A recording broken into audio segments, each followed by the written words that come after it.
L'histoire commence en 2013 alors que l'IUT de Saint-Denis est habilité à ouvrir des licences professionnelles en événementiel, marketing territorial et produits de luxe. Historiquement, l'université collaborait avec le centre de formation CFA Sub 2000. L'organisme gérait 80% des formations en alternance, une délégation qui permettait à l'université d'augmenter ses ressources propres.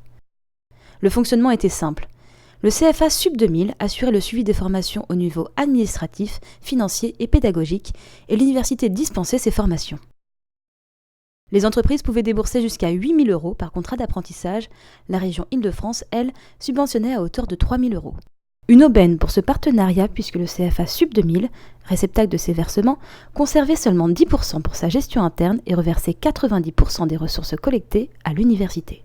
Cette alliance semblait avoir de beaux jours devant elle. Malgré tout, à la rentrée 2014-2015, le directeur de l'IUT, M. Mayol, décide de confier ses nouvelles licences à un opérateur privé, le CFA Codis de l'Institut de gestion sociale ou groupe IGS. Nous avons parlé avec M. Mayol, directeur de l'IUT de Saint-Denis, qui nous dit « J'ai posé la question au CFA Sub 2000, dans lequel l'université est représentée par l'intermédiaire de 3 représentants dans le conseil d'administration. Et donc le CFA Sub 2000 a dit non pour habiliter les 3 licences professionnelles. Après enquête, il semble que le CFA Sub 2000 était favorable à l'entrée de ces licences en contrat d'alternance pour la rentrée 2014. Le choix d'ouvrir une formation est un choix important. Le choix d'un CFA n'en est pas un. Dans ce cas-là, il y a plein d'autres CFA qu'il faudrait remettre en cause. Mais la décision d'opter pour le CFA Codis, prise alors par M. Mayol, ne fait à ce moment l'objet d'aucune discussion en conseil d'administration de l'IUT et n'est donc pas validée par les administrateurs. C'est jamais approuvé ni par le conseil d'administration ni par le conseil de l'Institut. Il n'y a pas de vote, il n'y a pas de règles dans l'université qui régissent les choix d'un CFA. Quand M. Zouad a refusé, a dit à M. Mayol qu'il ne signerait pas pour le Codis, le CFA privé Codis, les problèmes ont commencé. Donc il fallait le destituer. On est en 2013, donc son mandat, le mandat de M. Zouad se termine en 2015. Donc il fallait le destituer avant, parce que l'entrée des premiers étudiants se ferait en 2014. Le seul organe qui est autorisé à destituer un chef de département, c'est le conseil de l'Institut.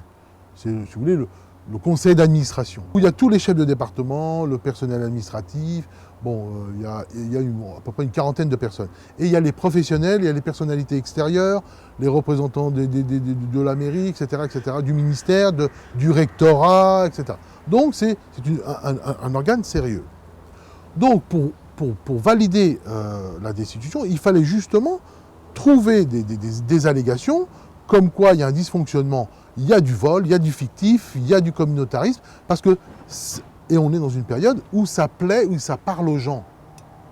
Donc il ne va pas dire, donc il étouffe justement l'affaire du Codis. Et moi je suis un des premiers à dire, le problème c'est le Codis. Donc automatiquement je me retrouve accusé de violent, etc., etc. C'est parce que moi j'ai déposé, j'ai fait mon signalement auprès du procureur, en 2014. J'ai fait un signalement, il y a une prise illégale d'intérêt. Parce que nous, maintenant, on porte plainte pour dénonciation calomnieuse, avec constitution de partie civile. Vous savez, on nous accuse, Zouad et moi, d'être des voyous, d'être des délinquants. D'accord ? Ce qui est faux. Donc on est obligé, maintenant, de porter plainte avec une constitution de partie civile. On ne peut pas se laisser humilier comme ça. Il est fort à parier que l'entente entre M. Mayol et le groupe privé ait été initiée il y a déjà bien longtemps. Son épouse, Anne Perret, est effectivement employée par Codis en qualité de responsable de formation. Suite à l'entretien que nous avons eu avec M. Mayol, directeur de l'IUT de Saint-Denis. Oui, ma femme travaille au Codis. Nous, on travaillait avec le CFA IGS. Elle travaille dans le même groupe, si vous voulez. Elle n'a aucun rapport avec ces formations. Elle s'occupe des bacs professionnels. Quel rapport il y a avec des licences professionnelles ? Ce n'est pas la première fois que Mme Perret travaille aux côtés de son mari. Lorsque celui-ci était responsable du département technique de commercialisation à l'IUT, il l'employait en tant que vacataire. Quant à M. Mayol, son partenariat avec le groupe IGS date de plusieurs années. En effet, l'homme travaillait en tant que professeur associé à l'ICD, école de commerce du groupe. Le CFA Codis assurait à la fois le remplacement du CFA Sub 2000 et prodiguait des cours. Un organisme efficace donc, mais dont l'arrivée n'est pas sans conséquences. En effet, le groupe privé est venu concurrencer l'IUT sur l'offre de formation, donnant naissance à un doublon. Nous, lorsque on va mettre sur nos plaquettes licence professionnelle, produit de luxe, le comité Colbert, il a choisi l'IUT de Saint-Denis. C'est lui qui gère tout le luxe en France. Mais eux, ils ont dit, vos étudiants nous intéressent, votre diplôme nous intéresse. Donc on va venir chez vous, en Seine-Saint-Denis. Parce que la licence, ils l'obtiendront, c'est bien une licence reconnue.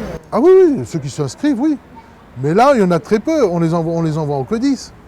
Ah, vous en avez très peu qui sont restés chez Bah vous? bien, non mais il y a très peu d'inscriptions. Lorsque les gens viennent s'inscrire, on leur dit les initiaux, on en prend très peu, mais par contre en alternance, on en prend beaucoup, parce que là, ils payent. Et c'est 8 000 € par étudiant. On ne la valorise pas. Combien de personnes? Là, je crois, on a du mal à avoir les chiffres, mais je crois que c'est 9. Et en alternance? 60. Pour le marketing territorial et je crois 50 pour le luxe. Donc à 8 000 € là, ou 7 000, 8 000 € l'année, calculer ça va vite. Et sans pub, hein. Et ça, c'est les entreprises qui payent 8 000 €. Alors ça dépend, ouais, soit les entreprises ou soit les gens qui ont de l'argent, comme les écoles de commerce. Depuis le début, cette collaboration s'est faite à l'insu du conseil de l'Institut de l'IUT de Saint-Denis, chargé habituellement de l'offre de formation. Un contrat passé entre l'IUT et un CFA doit faire l'objet d'un document, on appelle une convention, qui doit à un moment se discuter pas toujours. Et se valider. Pas toujours. Pas toujours. Je ne suis pas sûr que tous les partenariats qu'on a avec des entreprises privées aient fait l'objet d'une convention en bonne et due forme. Je ne suis pas sûr du tout.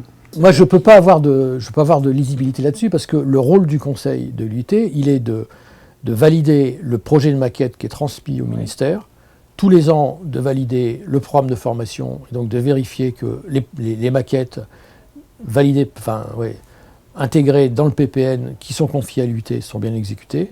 Voilà. Les conditions propres d'exécution, elles relèvent ensuite du contrôle de l'université et du ministère, d'une part, et d'autre part, de la responsabilité du chef de département et du directeur d'études, et de personne d'autre. Vous n'avez jamais vu cette convention, en fait, signée? Non, puis j'ai pas à la voir. À ce jour, M. Salzman, président de l'université, n'a toujours pas signé ces conventions, procédure obligatoire dans ce type de situation. À retenir que celui-ci a découvert l'existence de ce contrat à la vue des conventions, alors même que les groupes de formation avaient déjà été ouverts.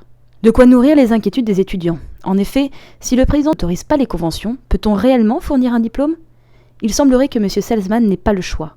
Face à la pression que subissent ses étudiants, il fera le choix de les défendre et acceptera l'accord. Quant au CFA CODIS, la fin de son partenariat avec l'Université de Saint-Denis est déjà programmée pour la rentrée prochaine.